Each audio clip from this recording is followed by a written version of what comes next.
Hello, everybody. Scott Golden here with the Raw report for the 25th of April 2022. Not exactly by any stretch a good show, but at the same time, some people think it was decent enough, I guess. Although I think that has more to do with their low standards or my high standards, or both. Anyway, needless to say, kind of running things forward here. Randy Orton's 20th anniversary celebration, 20 years of the same guy, and we really haven't got new stars. That's just really sad. Anyhow, Oscar returns as well on the show. Randy Orton's 20th anniversary celebrations there. Riddle kicks us off in the middle of the ring. Raw roster surrounding the ring, and many of them are at the commentary table as well. Riddle plays a video package, starts with his debut win over Hardcore Holly 20 years ago, and spanned his career. Includes his time in Evolution, his first world title win, time at the Legend Killer, and many title reigns, including his current tag title reign with Riddle. Orton said he's been having a ton of fun because his partner is fun to be around, and he regained his passion. Crowd gives him a standing ovation. Orton enters, crowd cheers for him. Orton said he appreciated Riddle. He mentioned that Knoxville, Tennessee is actually where he was born, and that's cool that they were doing this here. Orton then said it would have been a lot of ups and downs, but he hoped the fans weren't getting sick of him because he wasn't going anywhere for a long time. Then Orton said he has a lot of great moments and matches, including matches against John Cena, Shawn Michaels, Triple H, Undertaker, and Mick Foley. In fact, it's because of Foley that he became the Legend Killer.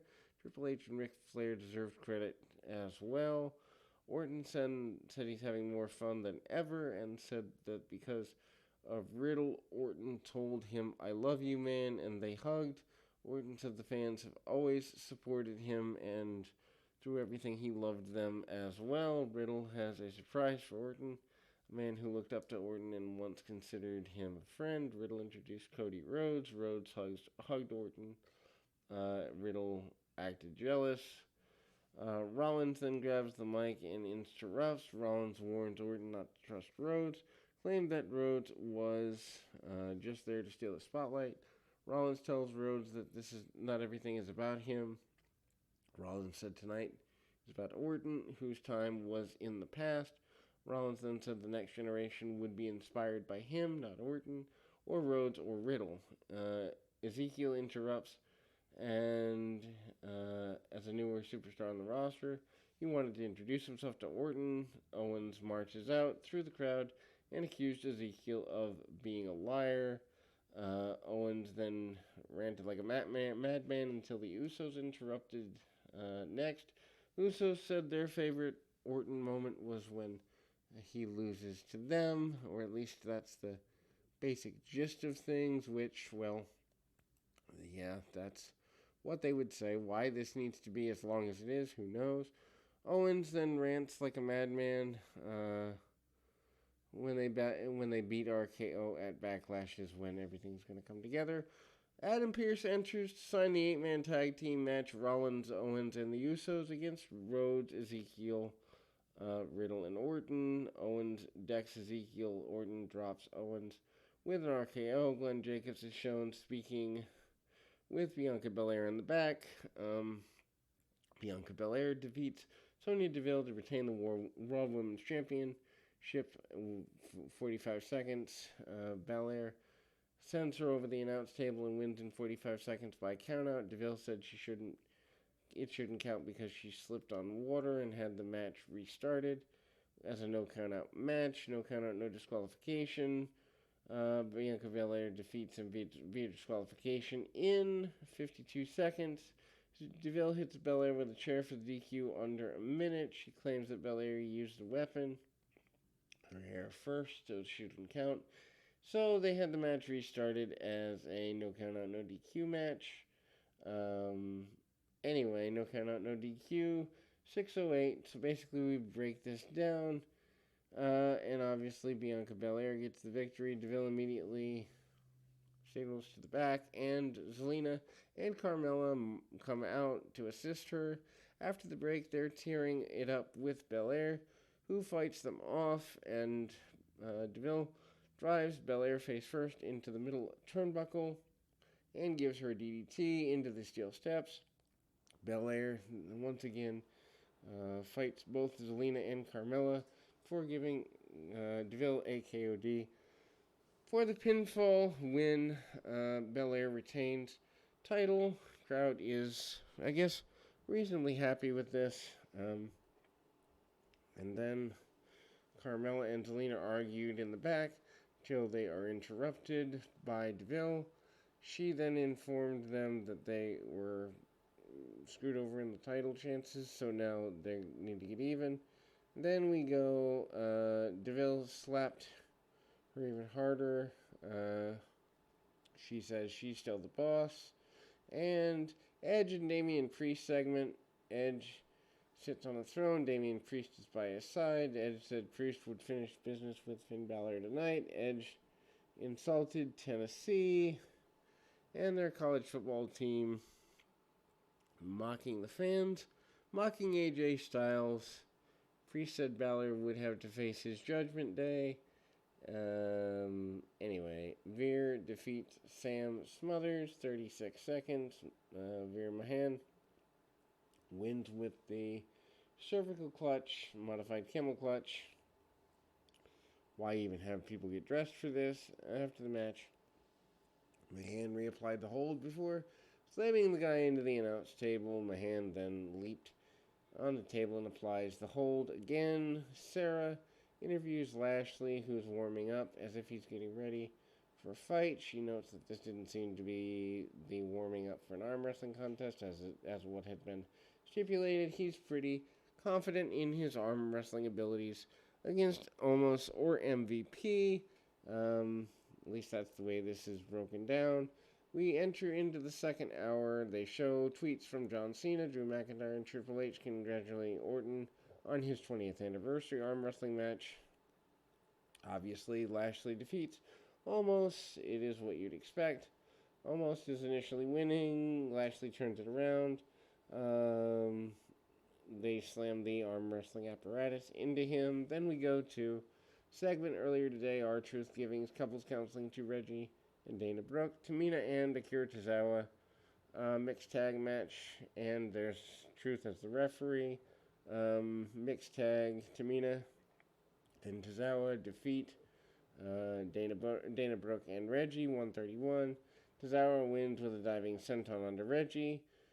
He tries to pin Brooke afterwards, 24/7, but Truth breaks that up. Truth is still dressed like a referee, tries to pin Brooke while also counting the fall. She kicked out and runs away. Becky Lynch promo. Asuka return. Lynch is about to drop the mic. She's realized she's at the bottom and that there's one way to go.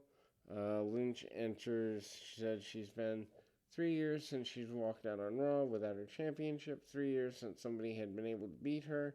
She almost didn't want to appear tonight. She said she's hit rock bottom. She said that's all she has to say. Asuka enters to a big reaction. Lynch freezes. Asuka tells Lynch, I will stop you, because no one is ready for Asuka. Asuka flicked Lynch's nose, and Lynch takes a swing at Asuka. Asuka ducks and swings back. This is, well, okay. Backstage, Street Profits speak about Orton before congratulating Bel-Air on retaining her title. They speak about tonight's match before announcing Adam Pearce that they would face the winners of the tag team unification match. Damian Priest defeats Finn Balor in probably one of the better matches of the night. Edge watches on from the throne on the stage. Priest announced that he's representing Judgment Day. Priest then gives Balor Razor's Edge onto the apron, leading to a break about a minute and a half in. Balor then comes back with usual offense and chokeslam and cradle for a near fall. Balor then goes top rope, but then gets distracted by Edge standing up on the chair. Priest then grabs Balor and hits a big chokeslam and a flatliner for the pinfall win. Miz TV with guest Theory, and Mustafa Ali retains. Miz introduces Theory, and they take a selfie together. Miz speaks about similarities before asking Theory what it's like to be U.S. champion. Theory says he looks up to Miz and planned on living up to his standards. Theory then said he wants to prove that he's the best investment Mr. McMahon could have ever made and would take the U.S. title to new heights. Mustafa Ali interrupts. Ali is all smiles. He received a moderate welcome back chant. Miz asked if Ali still worked here. Theory asked if he was the guy who took his ball and went home. Miz made a joke at Ali's expense, and Ali said he wanted to laugh. He'd watch Miz try to wrestle. All challenged Theory. U.S. title match tonight, and then Theory said no.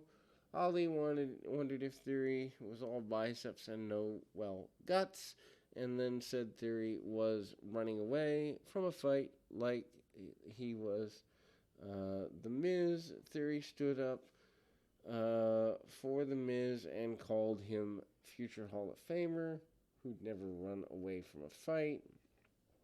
Miz said he'd love to embarrass Ali, but doesn't have magic wand to make a match whenever he wanted to. Theory said, but I do. Theory then tested McMahon, who made the match between Miz and Ali. Miz isn't happy about this. Mustafa Ali defeats The Miz 6:42. Wasn't a bad match, but also, I don't know that I'd use The Miz as the guy to bring Mustafa Ali back with. Miz is in control. Ali comes back with a spinning heel kick and a chop and a rolling neck breaker for a near fall. Miz hits a DDT for a near fall of his own. Miz sends Ali through the ropes, and he lands awkwardly on his leg. And then Ali poses on the stage after the match. Tommaso Ciampa rushes in from nowhere and decks him. They refer to him as only Ciampa. Sarah Schreiber interviews Rhea Ripley. Ripley said she's finally opened her eyes. When she first arrived on Raw, she won the championship from Rhodes. Since then, she's got teammates who've done nothing but drag her down. Liv Morgan barged in and attacks Ripley until they quickly separated by officials. Then we go to, let's see here. Chad Gable argued with Owens about payment for last week's issues. Owens still didn't want to pay him. Rollins interrupts because he wanted to speak to Owens. They argued until they were interrupted by the Usos. Jay and Jimmy told them to stay on the same page because Rollins and Owens didn't want to beat on Roman Reigns or be on his bad side. Owens walked away from them too. Kevin Patrick interviews MVP and Almost. MVP said the arm wrestling challenge wasn't about brawn, it's about brains, and Lashley showed why he'd be nothing without him. Almost challenged Lashley to a match at Backlash. Then we have about 15 minutes worth of entrances, and then we have a 15-minute match, 8-man tag, just to throw people on the show. Anyway, so Cody, Rhodes, Ezekiel, and Randy Orton and Riddle defeat Seth Rollins, Kevin Owens, and the Usos.